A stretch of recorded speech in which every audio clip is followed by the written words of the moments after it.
Улсын ерхий прокурорын газрын олон нийтэд харилцах албанаас про подкастыг цувралаар хүргэж байна. Подкастаараа дамжуулан хууль эрх зүйн мэдээллийг та бүхэнд хүргэж байна. Энэ удаагийн зочин Улсын ерхий прокурорын газрын сургалтын төвийн хяналтын прокурор Оюн Болд.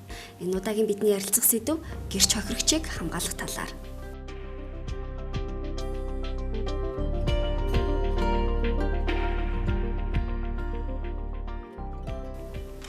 За танд энэ өдрийн мэндийг хүргэе. Сайн бацхан энэ өдрийн мэндийг хүргэе. За өнөөдрийн хоёулангийн ярилцах сэдэв маш сонирхолтой. Тэгээ нийгэмд төдийлөн бас яригадаад байдгүй сэдэв байгаа. За гэрч хохирогчийг хэрхэн хамгаалдаг талаар. Тэгэхээр юуны төрөнд альва гэмт хэргийн хохирогчийг хэрхэн хамгаалдаг вэ? Хууль эрх зүйн зохицуулалт нь ямар байдгийг бол ямар хууль тогтоомжоор хамгаалдаг талаар та мэдээлэл өгөөч. Ер нь бол 2012 оноос хойш эхэлсэн эрүүгийн эрх зүйн шинжилгээний хүрээнд хийгдсэн хамгийн том ажлуудын нэг бол гэрч хохирогчийг хамгаалах тогтолцоог бүрдүүлэхийг зорьсон байгаа.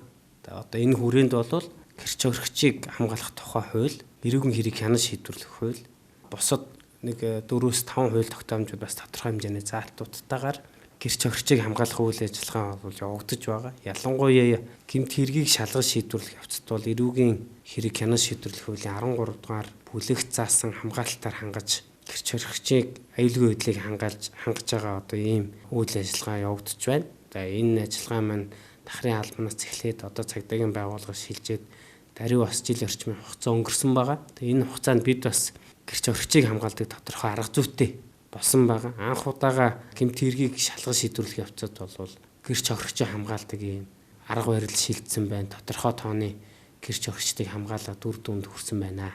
Тэгэхээр альва нэг гэмт хэрэг гарлаа гэхэд нэг талд гэмт хэргийг хийж үлдэж байгаа нэг хүн тийм ээ хохирж байгаа нэг хүн магадгүй энэ гэмт хэргийг үлдэж байгааг харсан гэрч гээд ийм олон субъектууд байдаг бахал та тийм ээ. Тэгэхээр яг гэрч болон хохирогчийг ер нь ямар арга хэлбэрээр хамгаалдаг юм бэ? Та бас жишээ баримтан дээр тайлбарлаж өгвөл.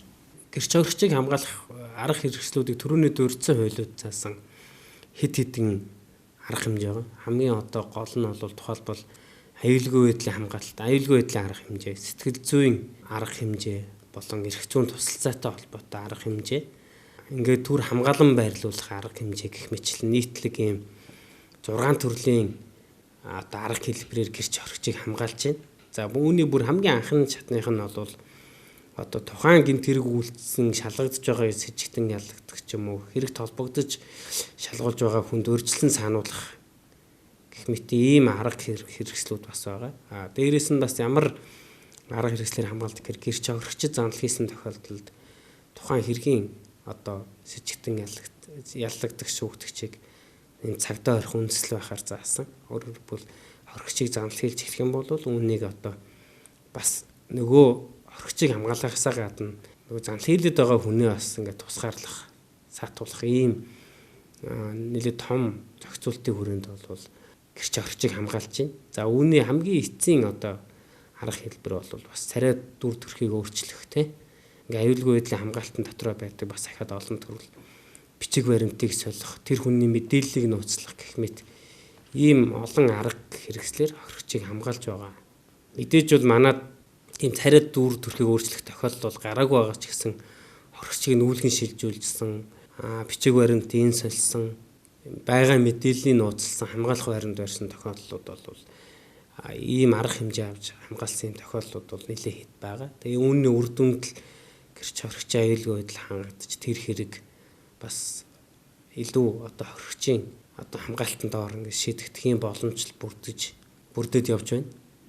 Тэгэхээр ямар төрлийн гэмт хэргийн одоо гэрч хохирогч болсон одоо тохиолдолд дийлнийхтэй юм хамгаалалт хүсдэг вэ?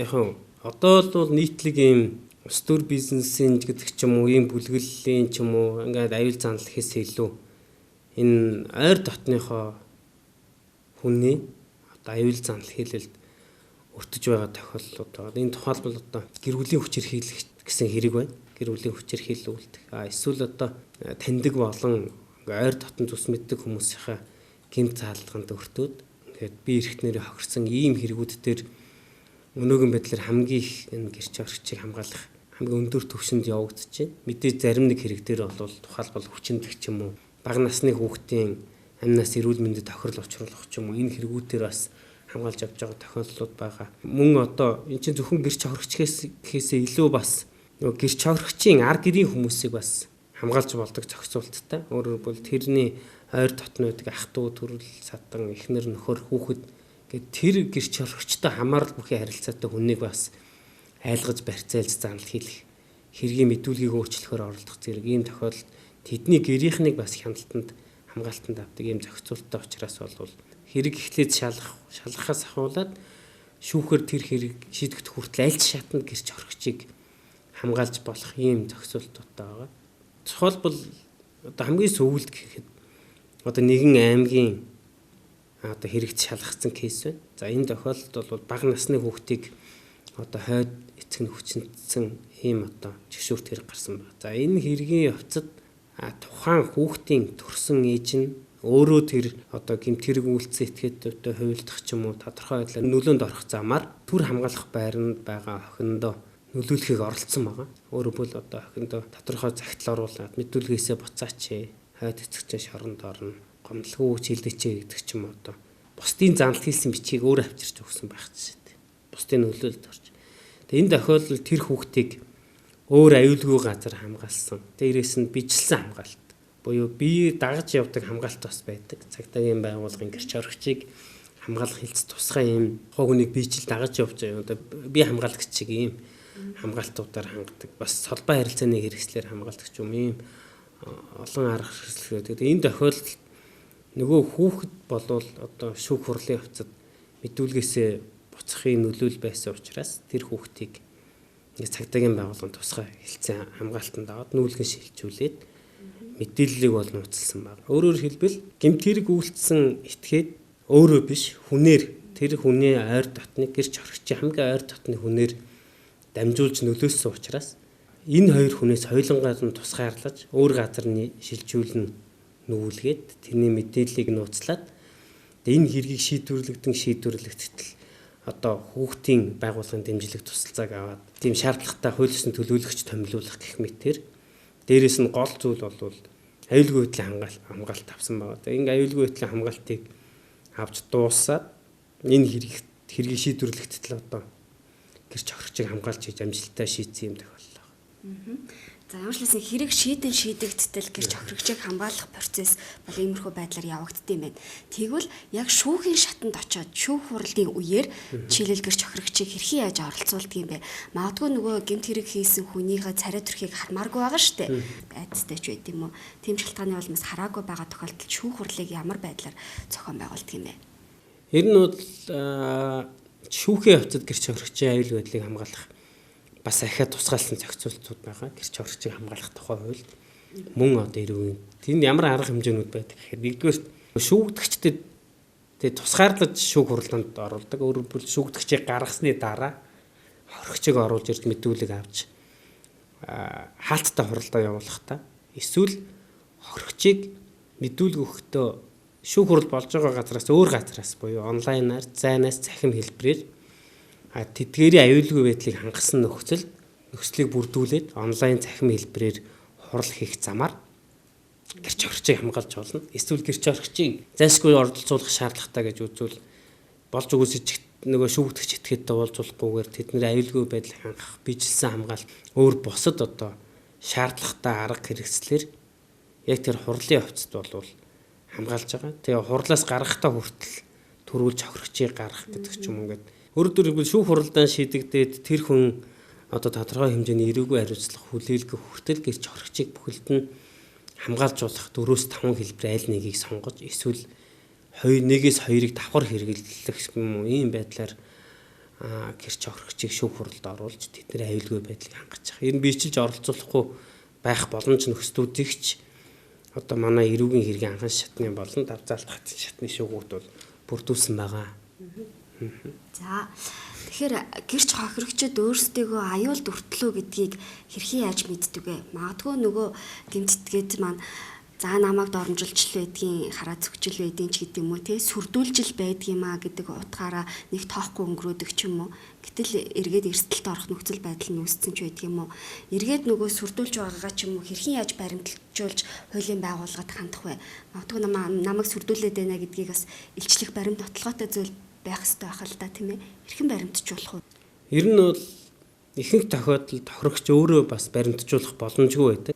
Яагаад тэгэхээр энэ шаардлагатай үед ирсэн зурвас мессежийг хадгалах ч юм уу, уцаар ирсэн тодорхой ярианы бичлэгийг бичиж авах ч юм уу. Гэхдээ энэ тохиолдолд энэ төрөнд тухайн хэргийг шалгаж байгаа мөрдөгчдөө мэдэгдэх ёстой л. Тэгэхээр мөрдөгч гэрч хоригчийг хамгаалах хилцс болон тэдгээрээ одоо алба нэгж ажилтнанд даалгаад тэр хохирчид үнэлгээ хийдэг байхгүй. Энэ хохирч үнэхээр аюул заналд байна уу гэдэг ийм аюулын эрсдлийн үнэлгээ хийдэг. Тэгээ энэ үнэлгээ өндөр гарвал бүр нэр усын нуудаг. Хэрвээ баг гарсан ч гэсэн нөгөө тэр хэргийн улмаас нөлөөлж байгаа яллагдагч шүүгдэгчийн зүгээс тэднэрт урьдчилж анхааруулж болно. Тэдний арга хэрэг болон бусад найз нөхдөнд урьдчил сануулах юм арга хэмжээнүүд авдаг. Тэгээ энэ хүндэрсэн илүү аюул занал бодтой гэж үзвэл ёстой нөгөө түр хамгаалах байранд аваач нь хаягийн солино нүүлгэн шилжүүлнэ. Одоо жишээлбэл тэр хүний одоо усын бүртгэлд байдаг мэдээллийг хүртэл бүхэлд нь өөрчилж болохоор авдаг ийм л арга хэмжээнүүд байгаа. Тэгэхээр энэ ер нь бол ялангуяа гэр бүлийн хүч хэрхийллийн ч юм уу бага насны хүүхдийн хүчинд ийм хэрэгүүдийн тухайд гэрч хохирчвол өөрийгөө аюул заналд хүртэж ийн гэж үздэггүй. Яагаад гэвэл энэ нөгөө аюул занал үйлдээд байгаа айлгаад мэдүүлгээсээ буцахыг шаардаад байгаа. Энэ хүмүүс бол тэр хүмүүс хамгийн ойр дотны хүмүүс байдаг.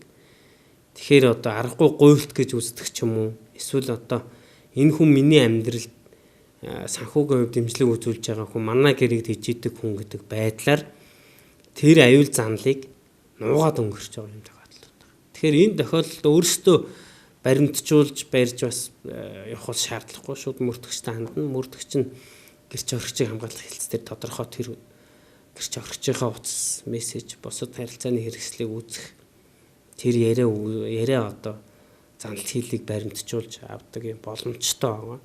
Үнэхээр өөрөө мөрдөгчтөө мэдгэдэг юм боломжтой бол аль болох л өөртөө заналт хийсэн бүхэл арга зам суугийг аль болох одоо баримтжуулаад авчвал дараа нь тэр айлга заналт хийлээд байгаа хүнийг хорих үндэслэл болж байна.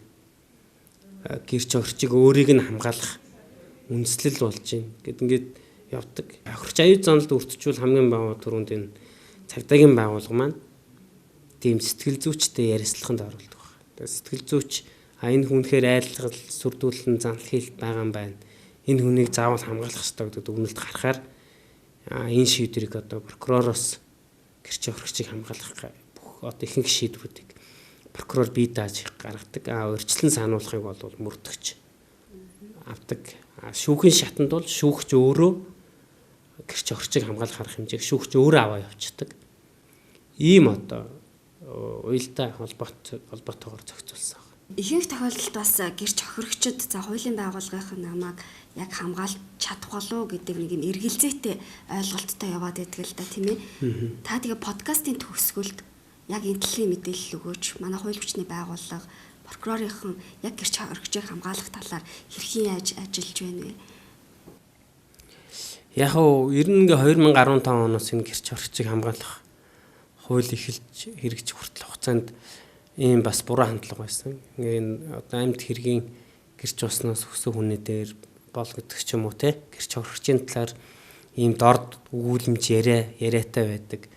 Хүмүүс өөрсдөө гэмт хэргийн одоо гэрч болохоос зайлс хийдэг. Дараа намайг айлганы ирж заналт хийлнэ гэдэг ийм айдсуутай байдаг учраас гэмт хэргийн гэрч ялангуяа хохирогч болохоос зарим нь өөрсдөө би охироогүй намайг ингээгүй гэдэг ч юм уу. Ийм байдлаар ингээд хэрэгээ шийдүүлээд ахаад тэр хэргийг хохирч болдог юм байдлууд байсан. Энэ одоо шинэ гэрч хохирчийг хамгаалахын тогтолцоогоор бол бүр гомдол мэдээлэл гарах буюу хүн өөрөө цагдаагийн байгууллагад хандхаас эхлээд бүх шатанд гэрч хохирчийг хамгаалж болох зохицуултууд байгаа учраас ямар нэгэн гэрч хохирч хэргийн гэрч хохирч болсон тохиолдолд өөр чинь илэрхий аюултай юм шиг нөхцөл байдал үүсвэл эсвэл хэн нэгэн тэр хэрэгт оролт гэрч усны чинь төлөө айлгаад эхлүүл нэгдүгээр тэрийг олж таних чадвартай мөрдөгч хувь сахиулагч прокурорыг бэлтгэж байна. Хоёрдугаарт гэрч хохирч байгаа өөрийг нь бас энэ цагдаагийн байгууллага маань өөрийн сургалтанд хамруулдаг шүү дээ. Ер нь бол та өөрөө гар утсаа ингэж хамаагүй ашиглаж болохгүй гэдэг ч юм уу те.